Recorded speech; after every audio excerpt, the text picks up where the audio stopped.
ഇന്ന് നമുക്കൊരു bridal blouse ചെയ്താലോ? അപ്പോൾ ഇത് ഫുൾ സ്റ്റിച്ചഡ് ആയിട്ട് കൊണ്ടുവന്നതാണ് നമ്മുടെ കസ്റ്റമർ. പിന്നെ നമ്മൾ മുന്നേ ചെയ്തത് ഈ ഒരു ഡിസൈൻ വേണം എന്ന് പറഞ്ഞിട്ടുണ്ടായിരുന്നു. അപ്പോൾ നമ്മൾ സ്ലീവിലൊക്കെ ഇതുപോലെ ചെയ്തു കൊടുത്ത് ഹാങ്ങിങ്സ് മസ്റ്റ് ആയിട്ട് വേണം എന്ന് പറഞ്ഞിട്ടുണ്ടായിരുന്നേ. അപ്പോൾ ഹാങ്ങിങ്സ് ഒക്കെ മേടിച്ച് ഷുഗർ ബീഡ്സും ഗോൾഡന്റെ ബീഡ്സും വൈറ്റ് ബീഡ്സും ഒക്കെ വെച്ചിട്ടാണ് നമ്മൾ ഈ ഒരു ഡിസൈൻ ചെയ്യുന്നത്. ബ്രൈഡിന് ഒരേ നിർബന്ധമായിരുന്നു ഈ ഒരു സെയിം ഡിസൈൻ തന്നെ മതി എന്നുള്ളത്. പിന്നെ ഹാങ്ങിങ്സ് വേണമെന്ന് പറഞ്ഞിട്ടുണ്ടായിരുന്നേ.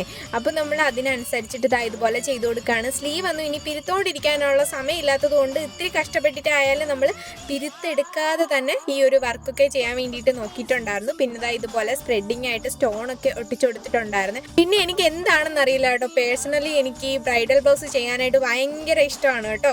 അപ്പോൾ ഇതുപോലെ നമ്മൾ ചെയ്തെടുത്തിട്ടുണ്ട്. ഫൈനൽ ലുക്ക് നമുക്ക് ഇതുപോലെ കിട്ടിയിട്ടുണ്ട്. കിഡുമായിട്ട് നമുക്ക് ഫൈനൽ ലുക്ക് കിട്ടിയിട്ടുണ്ട് കേട്ടോ.